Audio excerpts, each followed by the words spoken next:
ألف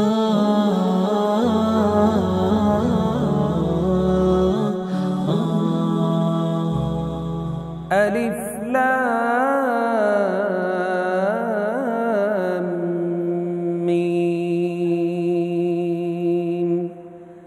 ذلك الكتاب لا ريب فيه هدى للمتقين الذين يؤمنون بالغيب ويقيمون الصلاة ومما رزقناهم ينفقون والذين يؤمنون بما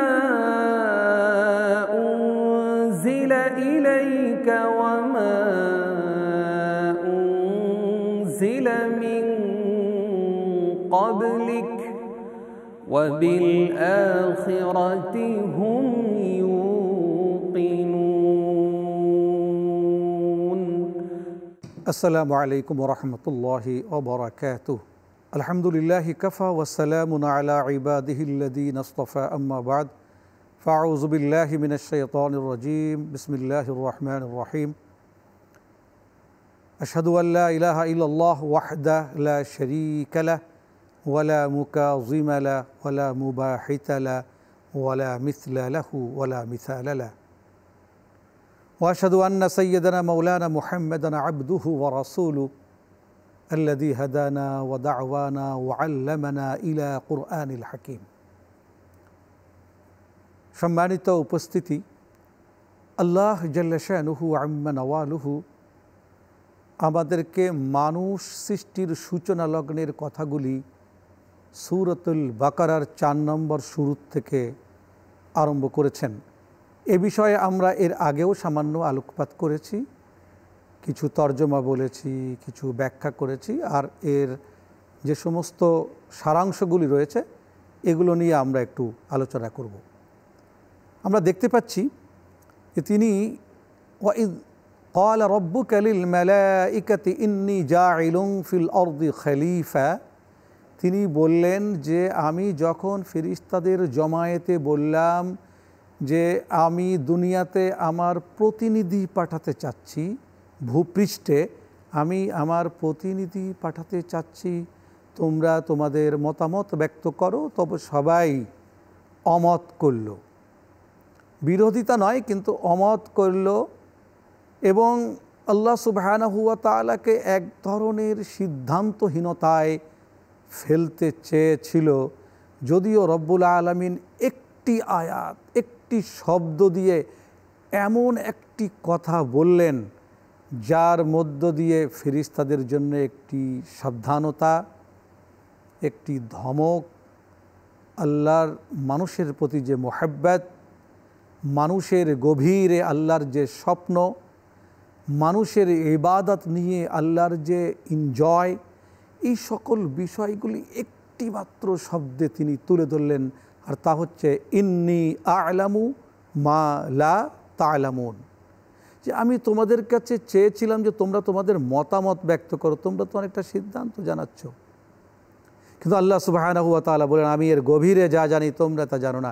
অর্থাৎ এই মানুষ যদিও দুষ্টামি করবে, যদিও গুনাহ করবে, যদিও তারা সীমা লঙ্ঘন করবে, যদিও তারা ফাসাদ সৃষ্টি করবে, কিন্তু এর অধিকাংশই তো ইবাদত করবে। সেই ইবাদত আল্লাহকে না দেখে, সেই ইবাদত আল্লাহ সুবহানাহু ওয়া তাআলাকে যেমন না দেখে তেমনি খুশুর সাথে, খুজুর সাথে, উপলব্ধির সাথে, বিনয়ের সাথে, বিনম্রতার সাথে মানুষ এটা আল্লাহকে না দেখে দূর থেকে করবে, আল্লাহ সুবহানাহু ওয়া তাআলা এটাকে উপভোগ করবেন। তবে একটি কথা, সে কথাটা না বললেই নয়, অনেকে আপনারা চিন্তা করবেন বা জানতে চাইবেন যে ফেরেশতারা কি করে আগে ভাগে জেনে গেল যে মানুষ ফিতনা সৃষ্টি করবে, ফাসাদ সৃষ্টি করবে, ঝগড়া করবে, খুন রেজি বা রক্তপাত ঘটাবে? এটা কি করে জেনে গেল? তাহলে কি তারা আপনার গণক, তাহলে কি তারা ভবিষ্যৎ প্রবক্তা? মূল কথাটি হচ্ছে উত্তর এখানে না, তা নয়। কেন নয়? হযরত আলী রাদিয়াল্লাহু তাআলা আনহু নাহজ আল বালাগার খুতবার মধ্যে বলেছেন যে আল্লাহ রসুল সাল্লাল্লাহু আলাইহি ওয়াসাল্লাম তাকে বলেছেন যে জগতে মানুষ আসার আগে এক শ্রেণীর জিন্নাত, জিন জাতি এখানে চলাফেরা, ঘোরাফেরা, খাওয়া দাওয়া করত এবং তাদের ভিতরে প্রায়শ কেওয়াজ লেগে থাকতো এবং তারা কোনোভাবেই ইস্তেগফার করতো না। ফলশ্রুতিতে আল্লাহ সুবহানাহু ওয়া তাআলা তাদের প্রতি নারাজ হলেন, তাদেরকে গোপন করে ফেললেন এবং দৃশ্যত তাদের ঠিকানাগুলি তাসনাস করে দিলেন। কিন্তু মানব জাতির ভিতরে আল্লাহ তাবারাক ওয়া তাআলার যে যোগ্যতা তিনি দেখতে পেয়েছেন বা তিনি সৃষ্টি করেছেন তা হচ্ছে মানুষ যখন গুনাহ করে, মানুষ যখন পাপ করে, মানুষ যখন আসলে তারা কোনো অপরাধ করে বসে, তখন তারা আল্লাহ সুবহানাহু ওয়া তাআলার কাছে ক্ষমা চায়, তারা সরি বলে, তারা ইস্তিগফার করে, তারা তাওবা করে। এর দ্বারা মানুষ হচ্ছে আল্লাহ তাবারাক ওয়া তাআলার কাছে প্রিয়। কারণ আল্লাহ সুবহানাহু ওয়া তাআলা বলেন, আমি যেহেতু গফুরুর রহিম, আর আমার বান্দারা যদি ক্ষমা চায় তা আমি ক্ষমা করে দিতে পছন্দ করব।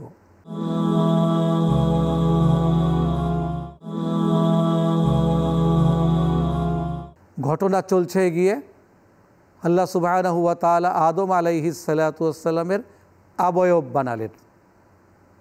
তিনি একটি চৌরাস্তায় রেখে দিলেন মাটির পুতলা, একটি স্কাল্পচার, একটা সয়েল স্কাল্পচার আল্লাহ বানিয়ে রেখে দিলেন।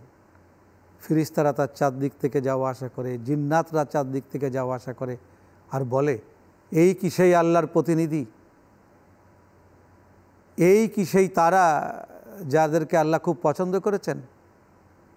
এই কি সেই তারা যারা কিনা জিন যা পারেনি তারা তা গিয়ে করে দেখাবে?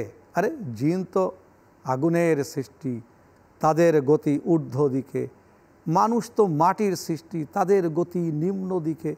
এরা কি করে জিন্নাতের ওপর দিয়ে, ফিরিস্তাদের উপর দিয়ে আল্লাহর প্রিয় ভাজন হবে? এই প্রশ্নগুলি তাদের মধ্যে ঘোরাফেরা করছিল।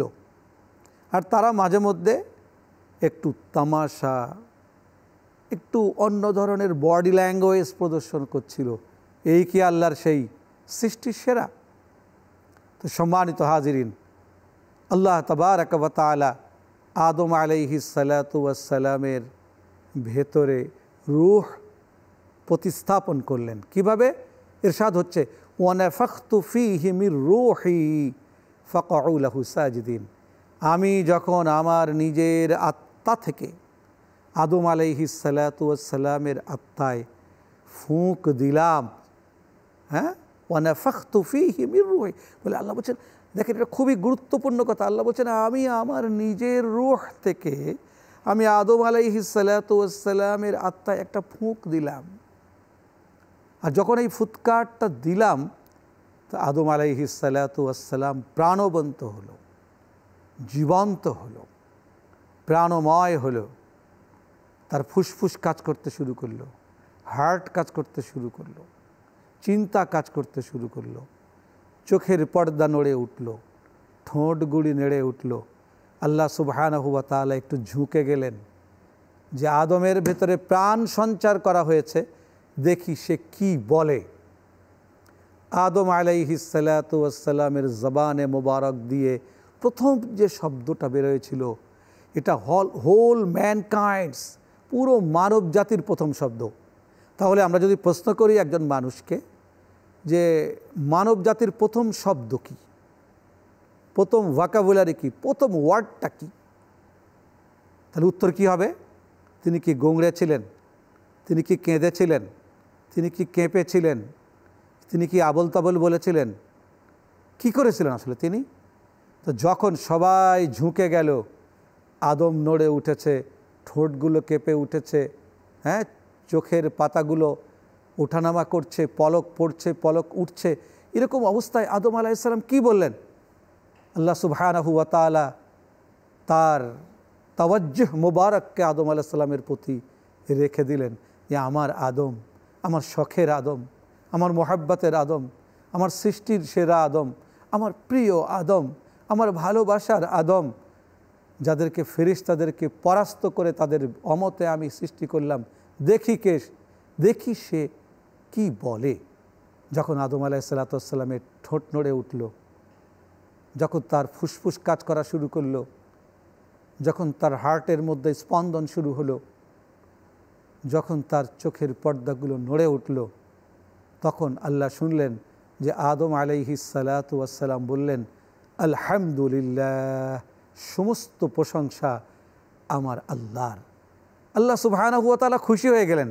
তিনি বললেন, টেস্টেড, এটা পরীক্ষিত, এটা আমার প্রিয়।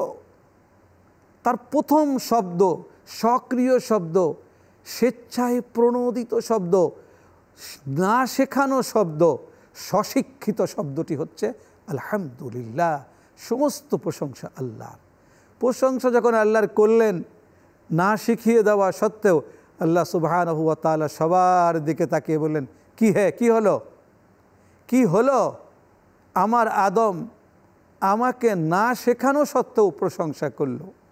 অর্থাৎ শেষে ভালো, তার নিজের ইচ্ছা, নিজের উপলব্ধি, নিজের চিন্তাটা চমৎকার, আল্লাহর পছন্দের। তাহলে আমার আদম যেহেতু স্বশিক্ষিত, আমার আদমে যেহেতু আমার রুহের বারাকা চলে গেছে, আমার আদম যেহেতু জীবন্ত প্রাণবন্ত হয়ে উঠেছে, তোমরা এখন সবাই আমার আদমকে কি করো? সিজদা করো। উসজুদু লি আদম, সিজদা করো।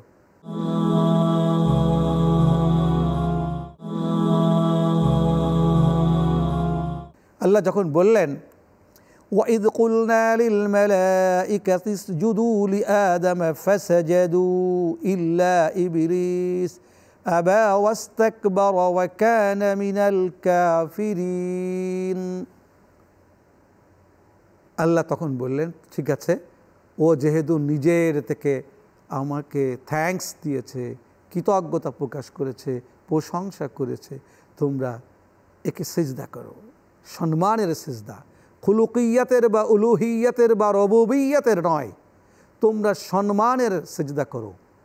আর সিজদা লিত্তাকরিম, সম্মানের সিজদাটুকু করো, কারণ সে স্বশিক্ষিত, সে চমৎকার প্রথম শব্দ উচ্চারণ করেছে, না শিখিয়ে দেওয়া সত্ত্বেও তোমরা তার প্রশংসা করো। তো সবাই ঝুঁকে গেল, বুঝলেন তো, একটি গর্দান সোজা থাকলো, সবাই ঝুঁকে গেল। এই গর্দানটি আপনারা ইতিমধ্যে সবাই চেনেন, ঘাড় সোজা এই মাথাটি কার?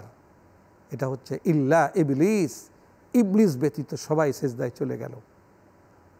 আল্লাহ মুখোমুখি হলেন ইবলিসের। ইবলিস, মা মানআকা আন তাসজুদা লিমা খালাকতু বিয়াদাইয়া, কোন জিনিস তোমাকে আমার এই আদমকে সিজদা করতে মানা করলো? আমি কি তাকে আমার নিজের হাতে তৈরি করিনি? আমি কি আমার জবানে মোবারক দিয়ে আমি কমান্ড করিনি যে তাকে সিজদা করো? তারপরে তোমার ঘাড়টা সোজা কেন? কিছু থাকে না, একটু ঘাড় সোজা করে দেখে কি হয়। আপনারা অনেক সময় ইজতেমার মাঠে গেছেন কিনা, বা অনেক সময় হজের যে লম্বা জামায়াতে গেছেন কিনা, সবাই যখন রুকুতে চলে যায়, সিজদায় চলে যায়, দুই একটা উৎসুক গলা একটু সোজা তাকে দেখে, কত লোক হলো। মানে সে আসলে দাঁড়িয়ে সোজা হয়ে থেকে কত লোক রুকুতে গেল, কত লোক সিজদা হলো, কত লোক সমবেত হলো, একটু চিন্তা করে। তো সবাই যখন সিজদায় পড়ে আছে, ইবলিস তখন চারদিক তাকিয়ে বলে, এত লোক সিজদায় চলে গেল, কিন্তু ওর মাথা সোজা রাখলো। আল্লাহ সুবহানাহু ওয়া তাআলা বলেন, মা মানাআক, এই কিসে তোমাকে বাধা দিল? কে তোমাকে মানা করলো সিজদায় যেতে? বলে, আল্লাহ খালাকতানি মিন নার ওয়া খালাকতাহু মিন তিন, আমাকে সৃষ্টি করেছেন আগুন থেকে, আগুনের গতি উপর দিকে, আর মাটির গতি নিম্ন দিকে। তো একটা নিম্ন গতির জিনিসকে ঊর্ধ্বগতির জিনিস কিভাবে সিজদা করে? আর আমি তো নিজে একজন পদার্থবিদ, পদার্থ সম্পর্কে অনেক লেখাপড়া করেছি। আল্লাহ সুবহানাহু ওয়া তাআলা বলেন, তুমি পদার্থ সম্পর্কে লেখাপড়া করেছো, আর আমি আল্লাহ এগুলো সৃষ্টি করেছি। আসলে তো তুমি পদার্থবিদ নয়, তুমি একজন অপদার্থ, কারণ তুমি আমার হুকুম মানোনি। এরপরে তিনি বললেন, ফখরুজ ইন্নাকা মিনার রাজিম, বের করে দিলেন। এই মুহূর্তে আমি দুটো বিষয় বলবো। যখন আল্লাহ আদম আলাইহিস সালাতু ওয়াস সালামকে বের করে দিলেন, তখন সে কিন্তু একটা আল্লাহ সুবহানাহু ওয়া তাআলার কাছে পারমিশন চেয়েছিল। হেরে যাওয়া, বিধ্বস্ত হওয়া, বিধ্বংসী মানুষগুলো ঘাড় ঘুরিয়ে একসময় আল্লাহর কাছে একটু সাহায্য চায়। তো ইবলিসও চাইলো, বলল আল্লাহ ঠিক আছে, আপনার প্রিয় সৃষ্টি সে, অসুবিধা নেই, আপনি তাকে অনেক সম্মান দিয়েছেন, আর আপনি আমাকে অসম্মান করলেন, আমাকে বের করে দিলেন, কিন্তু তাকে তার পেছনে লেগে থেকে তাকে ওয়াসওয়াসা দিয়ে দেখুন আমি কি করতে পারি, তখন বোঝা যাবে যে সে আসলে কতটা আনুগত্যশীল আর কতটা সে অধৈর্য এবং কতটা সে নাফরমান। এটা বোঝার জন্যে তার রন্ধে রন্ধে প্রবেশ করে তাকে ওয়াসওয়াসা দেওয়ার আমাকে একটা সুযোগ দেন। আল্লাহ সুবহানাহু ওয়া তাআলা বলেন, যাও, তোমাকে আমি এই সুযোগটা দিলাম। এরপরে আদম আলাইহিস সালাতু ওয়াস সালাম জান্নাতে থাকলেন, কিন্তু বিষয়টা হলো ফেরেশতারা বললেন যে আদম আলাইহিস সালাতু ওয়াস সালাম এর সাথে শত্রুতা পোষণ করে ইবলিস বেরিয়ে গেল। তো যখন নাকি আদম আলাইহিস সালাতু ওয়াস সালামকেও বের করে দেয়া হলো জান্নাত থেকে বা নামিয়ে দেয়া হলো, তখন সবাই উৎসুকভাবে তাকিয়ে থাকলো যে যেহেতু জান্নাত থেকে ইবলিস নেমে গেছে, সে আদম আলাইহিস সালামের পেছনে দুশমনি করছে, তো এখন তো আদমকেও নামিয়ে দেওয়া হলো, দেখা যাক আদম ইবলিসের পেছনে কি করে।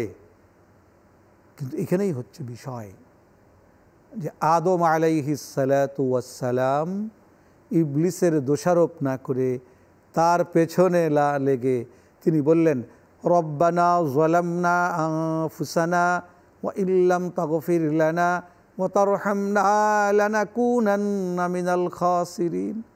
আল্লাহ, ইবলিসের কাজ ইবলিস করেছে, আসলে আমি আমার নিজের উপরে জুলুম করেছি, আপনি আমাকে ক্ষমা না করলে আমি এই অন্ধকার থেকে, এই জুলমাত থেকে, এই গুমরাহি থেকে, এই দোদুল্যমানতা থেকে, এই অশিক্ষিত অজ্ঞতা থেকে আমি বের হতে পারবো না, আপনি যদি আমাকে বের না করে আনেন, সুতরাং আমি একমাত্র আপনার কাছে ক্ষমা চাইছি। এখানে দেখা গেল যে সে ইবলিসের শরণাপন্ন না হয়ে আল্লাহর শরণাপন্ন হলেন, আল্লাহর কাছে ক্ষমা চাইলেন। এবং একটি বিষয় এখানে চিন্তার, তা হচ্ছে যে তিনি বলেন না আল্লাহ আমাকে ক্ষমা করে দেন, বরং তিনি বলেন আমাদেরকে ক্ষমা করে দেন। তার মানে তিনি এককভাবে ক্ষমা চাইলেন না, তিনি সস্ত্রীক ক্ষমা চাইলেন এবং নিজের আর নিজের স্ত্রীর জন্য ক্ষমা চাইলেন।